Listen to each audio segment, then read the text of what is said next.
Okay, picture this. You've got that travel bug, you're dreaming about a trip, maybe even a big move somewhere new, and then, bam, the visa application process hits you. It can feel, well, kind of overwhelming, right? Like trying to read a really complex manual. Exactly.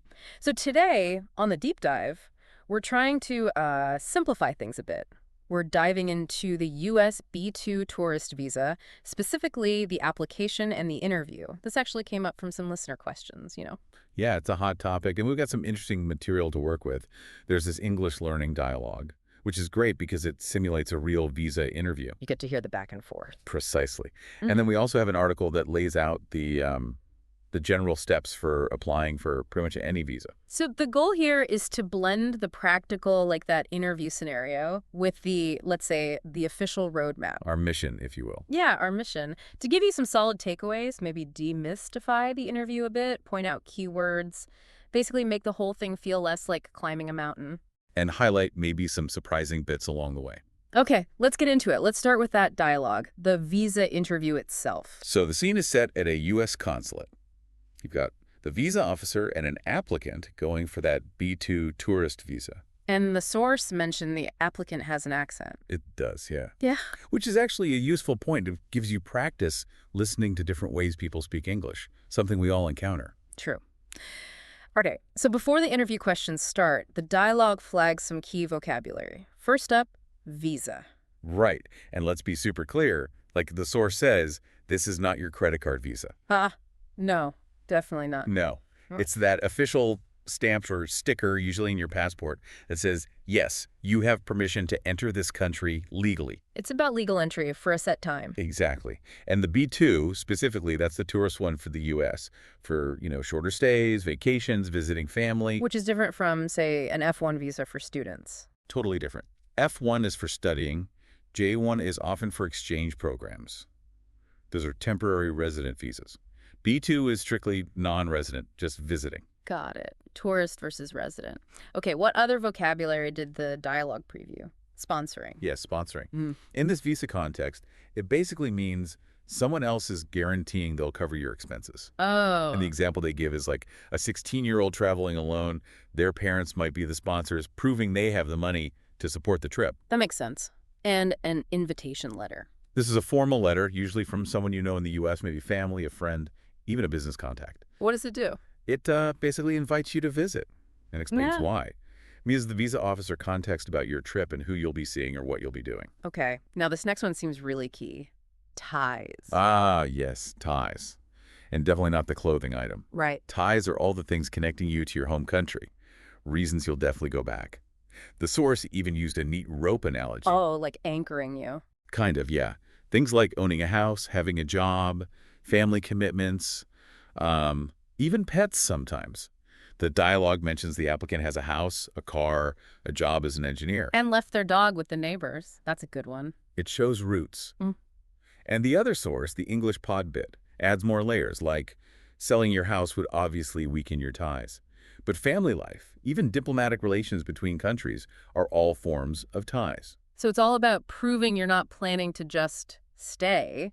You have a life to return to. Precisely. It counters the presumption that you might try to immigrate illegally. Okay. Then financially independent. That sounds pretty obvious. It is, mostly. It just means you have your own money to pay for the trip. You're not relying on someone else unless they're formally sponsoring you, and you won't need public assistance. Right, you can cover your own expenses and assets. Assets ties back into financial independence and ties. Really, it's the valuable stuff you own back home. Your house, car, maybe stocks, investments. So it shows you have financial stability and things to come back to.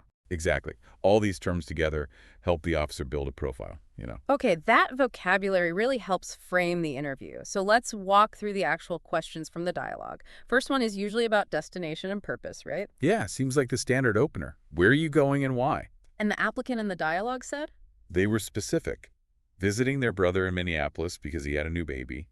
The key, as the source notes, is that specificity. Just saying visiting family isn't as strong as naming the city and state. Good tip. Be specific. Next question. Length of stay. How long do you plan to remain in the United States? And here, the crucial thing is consistency. Your answer has to match what you put on your application form. Ah, right. Don't contradict yourself. Definitely not.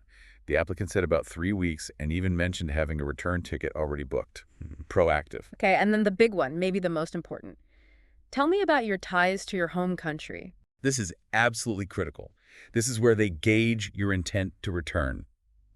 The applicant did a good job here, lifting strong ties, owning the house, the dog being looked after, the car, and importantly, the job.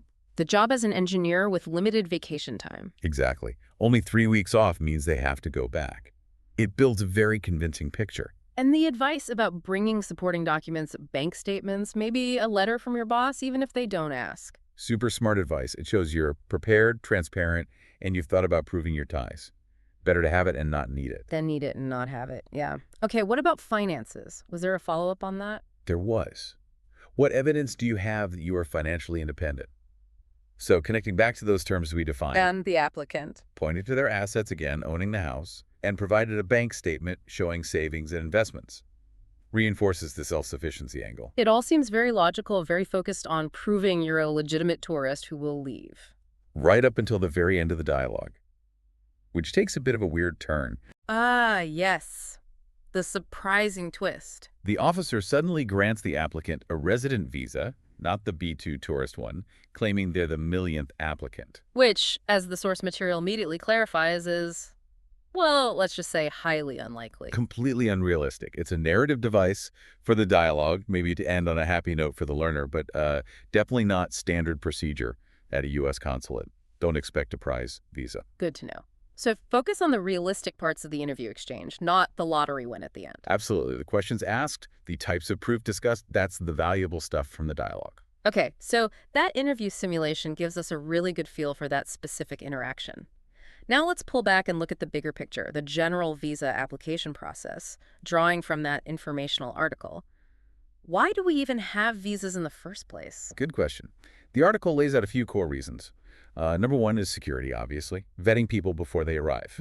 Then there's control, managing the flow of people coming in and out. Great. And regulations setting different rules for different types of visitors, like tourists versus workers versus students. Right, and we already touched on this, but the article also lists various visa types beyond the B2 tourist one. Yeah, it mentions student visas, work visas, business, transit for just passing through, and of course, immigrant visas for people moving permanently. So knowing which category you fit into is step 0, basically? It's absolutely step one, according to the article.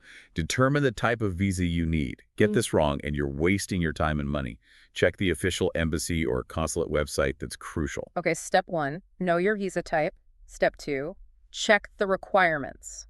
This sounds like where the details really matter. Oh, for sure. This is the nitty-gritty. You'll usually need a valid passport, and often with at least 6 months left before it expires. That 6-month rule is common. Very common. Plus, the application form itself, photos that meet specific requirements, proof you can pay for your trip bank statements again. The invitation letter, if you have one. Yep. A travel itinerary, flights, maybe hotel bookings, and proof related to your purpose, like that acceptance letter if you're a student, or maybe conference details if it's business. Got it. Step 3, complete the application form. Accuracy is king here, right? Absolutely. The article stresses being thorough and accurate. It's a legal document. Any slip-ups, even small ones, can mean delays or even rejection. Double-check, triple-check everything. Sound advice. Step 4, gather supporting documents. Organization seems key. Definitely. Keep everything together, maybe in a folder, clearly labeled.